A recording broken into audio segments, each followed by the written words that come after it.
नमस्कार अनि स्वागत छ रेडियो गडुङ्गा टिएफएम सुनेर बस्नुभएका सम्पूर्ण श्रोताबिनहरूलाई। आज हामी बीच हाम्रो समाजको एकदम समाजसेवी व्यक्तित्व हुनुहुन्छ मिस्टर प्रतीक पाण्डे। स्वागत छ हजुरले यहाँको हाम्रो कार्यक्रममा। धन्यवाद। अब हजुर एकदम समाजसेवी मान्छे, समाजको लागि एकदम खटेर काम गरिरहनु भएको छ। समाजको डेभलपमेन्टको लागि, यो राष्ट्रको विकासको लागि के कस्ता कदमहरू उठाउनाले हाम्रो देशलाई अग्रसर बनाएर अरू देशसँग कदम से कदम मिलाएर लान सकिन्छ होला, कृपया प्रश्न पारिदिनु होला, एकदमै लामो एन्सर दिएर। पारिदिनु होला। हजुर। हामीले नराम्रो काम गरे पर अरू देशको के हाम्रो देशको नि हुन्न, अनि अच्छै अनि पछि फेरि राम्रो गरे पर हाम्रो देशको अरू देशको नि हुन्छ, अनि पछि फेरि धेरै जो राम्रो स्वागत हुन्छ अरू देशको र हाम्रो देशको धेरै जो स्वागत हुन्छ, किनकि हामीले धेरै पुरैलाई राम्रो गरेका छौँ। त्यही भएर अनि हाम्रो यो देशलाई एकदम विकसित भनेको के हो थाहा छ तपाईँलाई? नो। विकसित भनेको के भन्दा एकदम हाम्रो देशलाई पनि अरू देशलाई जस्तै अमेरिकालाई जस्तै राम्रो बनाउनको लागि हामीले के काम गर्नुपर्छ?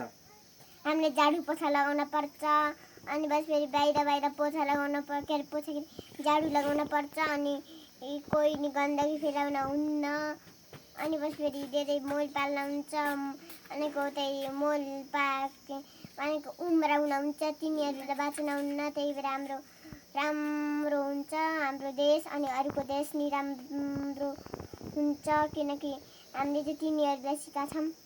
एकदम राम्रो जवाब दिनुभएको छ। अनि हजुरले आजसम्म आइपुग्दाखेरि यो देश विकासको लागि के पहलहरू गर्नुभयो?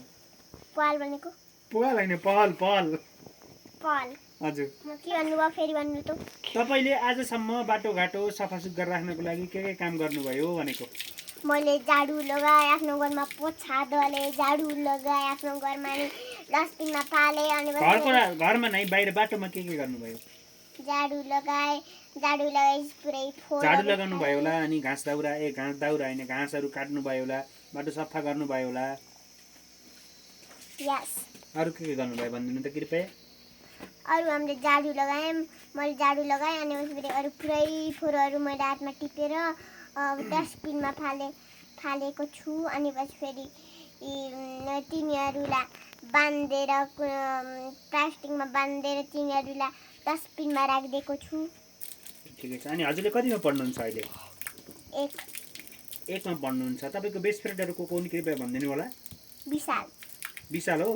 अरू को हो? अरू कोही होइन। अरू तपाईँको केटी साथीहरू कोही छ कि छैन? नै। किन छैन? तपाईँ लजाइरहनु भएको छ।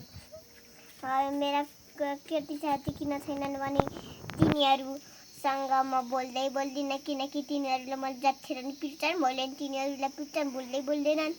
किन बोल्नु? त्यसरी पिट्ने झगडा गर्ने गर्नुहुन्न, सबैसित मिलेर बस्नुपर्छ।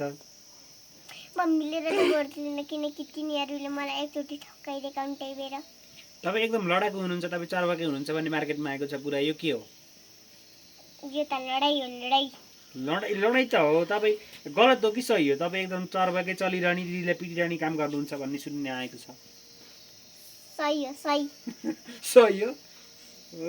यस्तो काम गरेर त बिहान तपाईँले बाबुघाटको 2 लपेटा पनि खाइसक्नु भएको छ। 2 लपेटा खाएर तपाईँले कस्तो फिल भयो? बिहान पानी खान भन्दाखेरि कुदेर आउनुभयो र 2 लपेटा मुरीमा खानुभएको छ, कस्तो फिल भएको छ तपाईँलाई?